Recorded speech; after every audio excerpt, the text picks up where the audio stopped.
Magandang araw, sambayan ng Pilipino. Magandang araw, mga kababayan.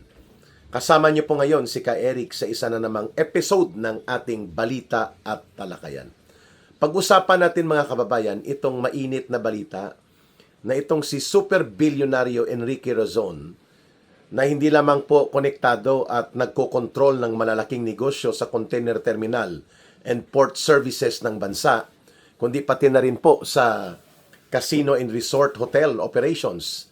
Sa kanya din po itong Soler, I think pati po sa Harbor Center at pati po sa International Container Terminal. No? Malalaking kumpanya po ito with international operations. Ngayon, itong si super bilyonaryo Enrique Razon, actually trillionaire ito, hindi lang bilyonaryo. No? Sa latest na publication ng mga big time na mga super bilyonaryo, si Enrique Razon po ang number one. No? Na-overtake na niya si Manny Villar, mga kababayan.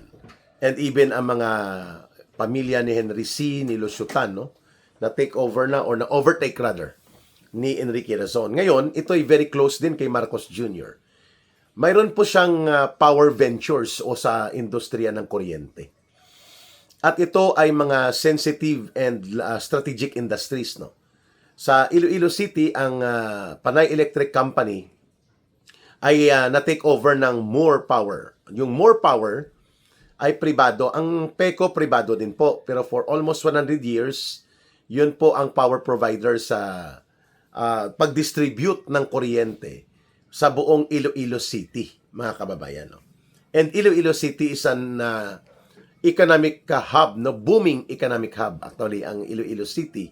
Malalaking negosyong pumapasok dito, malakas ang turismo at malakas po ang pag-develop ng urban center na ito. Taga Iloilo po ako, mga kababayan. At ako ay taga Iloilo City mismo, no? Ipinanganak ako sa Iloilo City mismo. Ngayon, itong Moore Power ay nag-take over po sa Panay Electric Company, I think 6 years or 7 years ago. Magpapasok na sa mga 8 taon na ngayon, ay na-control at na-monopolize na po nila ang power distribution sa buong Iloilo City. At billions of pesos pong kinikita nila dito sa negosyong ito. So si Enrique Razon, mula doon sa pag-control ng mga resorts, hotel, casino type operations, port services and terminal services sa malalaking puerto, hindi lamang sa Pilipinas, kundi pati sa abroad, at pati po sa marami pang mga, pati yata ang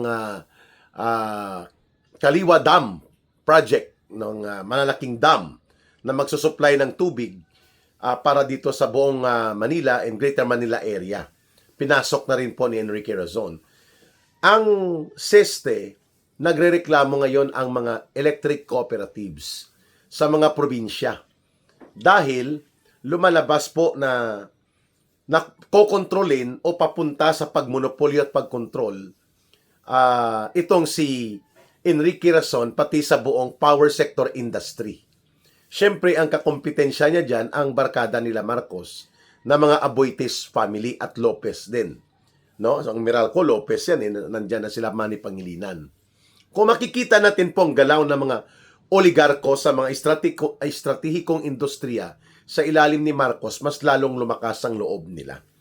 Ito pong electric cooperative na ito, hindi lang po Ileco pa lang nagrereklamo, no? Itong Iloilo Electric Cooperative 1 or Electric Cooperative 2, tatlo yan eh. Ileco 1, Ileco 2, Ileco 3. Sa buong province naman po yan ng Iloilo province. There are around 41 municipalities and 1 component city sa Iloilo province. And there are 180 barangays sa Iloilo City naman, mga kababayan. Napakalaking market talaga ito. So, medyo mababa po ng konti ang mga power rates ng mga electric cooperative dahil nga may cooperative component price adjustment para sa kanila, no? Ngayon, itong Ileco, tinatarget ni Enrique Razon na consolidate Ileco 1, Ileco 2, Ileco 3 para magkaroon ng basis ang kanyang intervention at pag-manipulate nito ng diskarte sa pagmonopolyo ng power sector industry sa Panay Island, lalo na sa Iloilo City and Iloilo Province. Ginamit niya ang JVA approach. Ang ibig sabihin po ng JVE, Joint Venture Agreement. At ito rin po ang kanyang minamaniobra ngayon sa Socoteco, South Cotabato Electric Cooperative.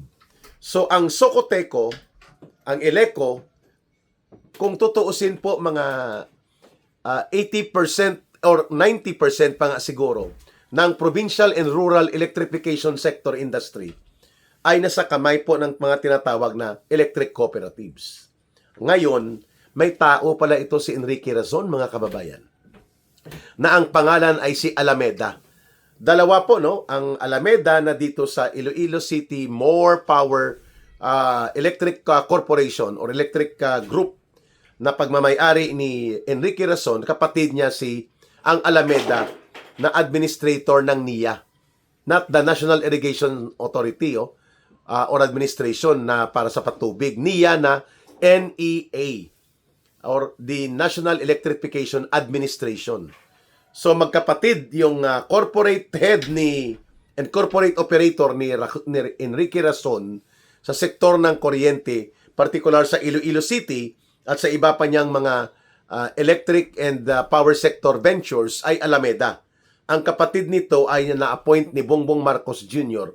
bilang National Electrification Administrator, NIA, na siya ang nagre-regulate ng mga negosyo sa kuryente, particular po sa mga power distributor, mga presyo nito, at pati po sa mga electric cooperatives. Ayan, sakop sila ng NIA, National Electrification Administration.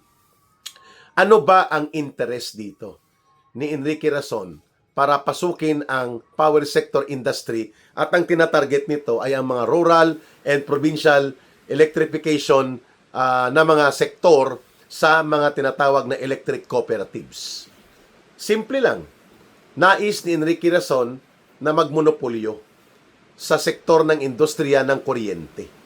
Wow, may tubig na, may kuryente pa, may mga casino resort pa, at may mga port services terminal pa. Halos pagmamayarian na pala ni Enrique Razon ang buong Pilipinas. And don't forget, si Enrique Razon po ay boss din niya ni Ping Lacson. At si Enrique Razon ay pwedeng magsalita sa isang executive secretary like Lucas Bersamin na mag-sidestep ka na, mag-step down ka na, at hayaan na ang bagong executive secretary sa panahon po na naiskandalo ang involvement nila Lucas Bersamin, ng kanyang pamangkin na si Adrian Bersamin, at pati sina Amina Pangandaman. Kaya nga tinanong natin yan sa isang pagkakataon sa ating vlog, ano bang papel at hawak sa liig ba ni super bilyonaryo or trilyonaryo na Enrique Razon si Bongbong Marcos Jr.? Hindi lang ba hawak ng mga Ayala at ng mga Aboite si Bongbong Marcos Jr.? Hawak din pala siya ni Enrique Razon? Yan. So magandang katanungan ito kasi ang nagre-react ngayon ay ang mga consumers na. Ano ang mangyayari sa mga provincial and rural electric cooperatives na ito kung ang kokontrol at hahawak sa kanila ay ang monopolista at super trilyonaryo na negosyante?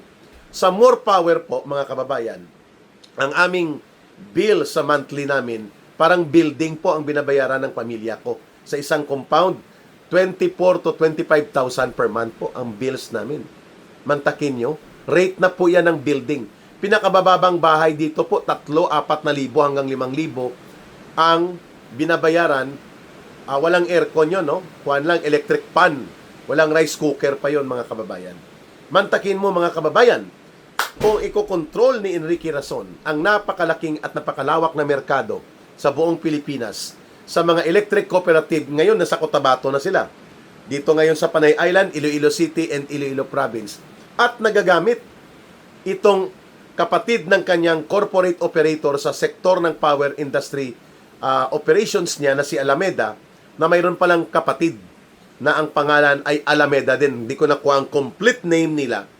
At ito ay nakaupo ngayon or iniupo nila Enrique Razon at Marcos sa NIA, National Electrification Administration. Isa itong regulatory body sa ilalim po ng Department of Energy. At ang tutok nito ay mga provincial, rural electrification projects, regulation, and mga pagpapalawak. mukhang nagagamit ito ngayon. Yan ang tanong ng taong bayan, nagagamit ba ito ni Enrique Razon ang naturang agency of government para unti-unting sakupin at imonopolyo at negosyohan ng todo-todo ang mga probinsya at mga kanayunan sa buong Pilipinas.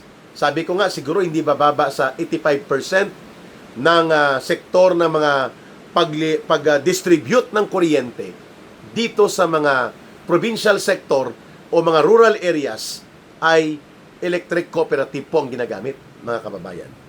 O, maliban po sa pagreklamo ng mga consumers sa posibleng todo-todo na paglarga ng pagsirit ng pagtaas ng presyo sa singil ng kuryente, ang trabaho po ng mga manggagawa dito mismo sa rural and provincial electric cooperatives ay maaapektuhan. Yan po ang concern ng maraming mga empleyado ngayon. At mukhang ibinebenta na ng todo-todo, ibinubugaw na ni Marcos Jr. sa mga gahaman at ganid ng mga oligarko, super bilyonaryo at mga pamilyang nagkokontrol ng lupa, tubig, minahan, dagat, ilog, kabundukan, logs, minerals, ano pang hindi nila nakontrol, mga kababayan. At ngayon, pati kuryente, tubig, at lahat ng sektor at industriya na very strategic sa direksyon ng pagkontrol at pagtakbo ng ekonomiya na sa kamay na rin po ng mga oligarko na ito. Wow! Mantakin ninyo, Iloilo Electric Cooperative ang target niya. Buong probinsya po ng Iloilo at kapag nakontrol niya na ito, pati na rin po ang probinsya ng Capiz, probinsya ng Guimaras, probinsya ng Antique at ng Aklan. So in Panay Island alone, mga kababayan, ay aabot po sa milyon-milyon na mga consumers ang makokontrol ni Enrique Razon at super billion po ang tutubuin nito. Ang seste, ito ang tanong. Pakinabang ba ito para sa taong bayan o perwisyo? Definitely, naranasan po ng mga mamamayan ng Iloilo City ang napakamahal, isa o pinakamahal na singil ng kuryente sa buong Asia-Pacific region na sa Pilipinas.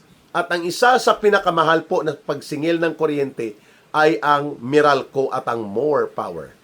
Meralco nila Manny Pangilinan at na mga Lopez at ang More Power na kontrolado ni Enrique Razon. Therefore, walang pakinabang dyan, mga kababayan. Ang mga mamamayan, ang mga consumers, kung ikokontrol at imonopolyo ng mga gahaman na super bilyonaryo at mga ganid sa kapangyarihan at kayamanan na uri ng mga negosyante na barkada ni Bongbong Marcos Jr., ang pakinabang lamang ay sila. Hindi po ang taong bayan. At naranasan po namin yan dito sa More Power sa Iloilo City. Ang pangalawang punto dito na malaki, ang seryosong epekto nito, bakit nakakapag-access at nagagamit ni Enrique Razon itong si Alameda, ang Alameda Brothers, na ngayon ay pati pala ang National Electrification Administration, ay mayroon pong koneksyon at kontrol si Enrique Razon, kung kaya madali ang pagmaniobra at pagmanipula sa sektor ng provincial and rural electrification services dahil nandyan mismo sa regulatory body ang namumuno mismo na si Alameda, kapatid at bata-bata din ni Enrique Razon, ang kanyang kapatid sa corporate power sector naman na negosyo ni Enrique Razon. So, therefore, ang koneksyon ng kapangyarihan at kung paano ito gamitin, kitang-kita naman kung bakit patungo sa paglamon at pagmonopolyo si Enrique Razon sa sektor ng industriya ng kuryente. Dapat po itong maibunyag sa taong bayan na ang collusion, ang conspiracy ni Bongbong Marcos Jr.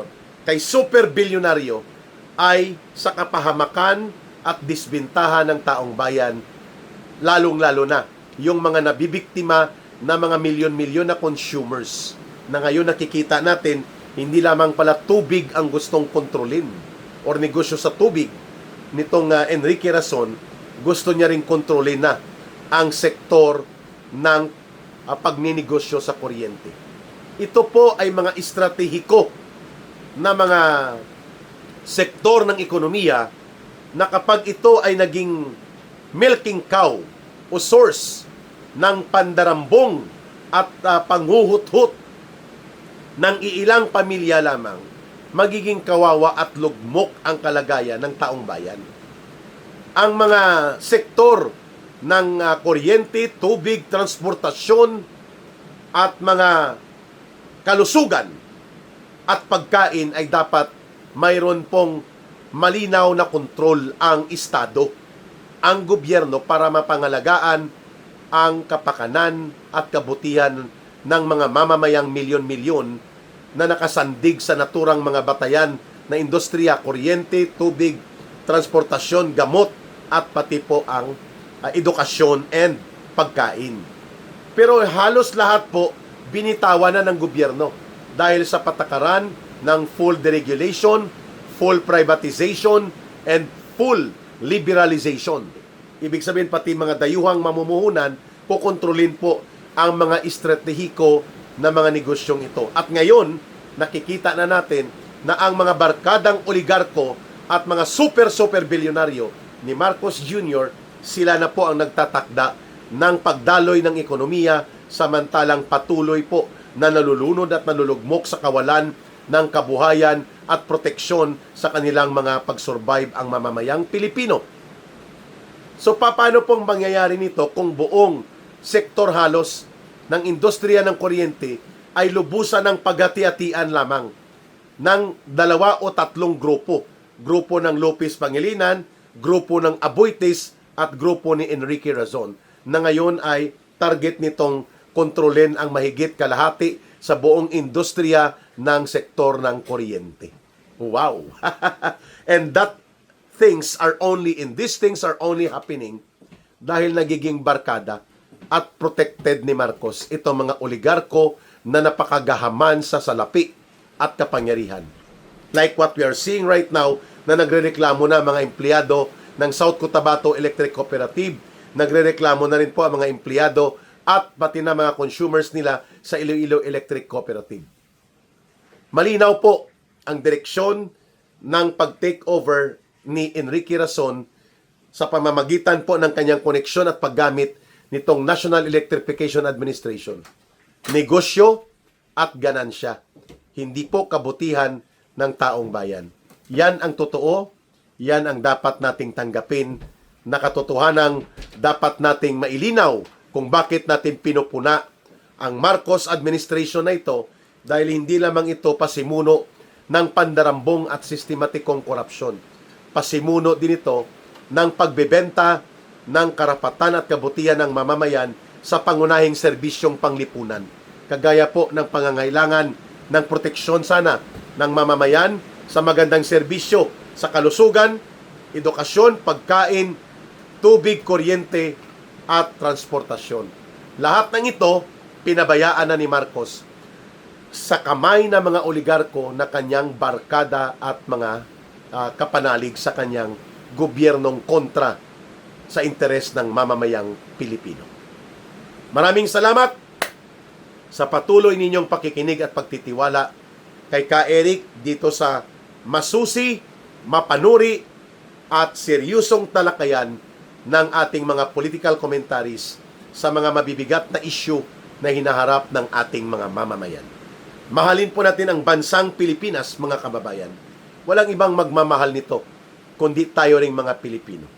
Para sa Diyos at sa Pilipinas nating mahal, may God bless and protect everyone, and to those who are Muslim brothers and sisters na naririto po sa ating channel, Allah be with you. Maraming salamat muli. Bye for now. Ito po si Ka Eric. Mabuhay!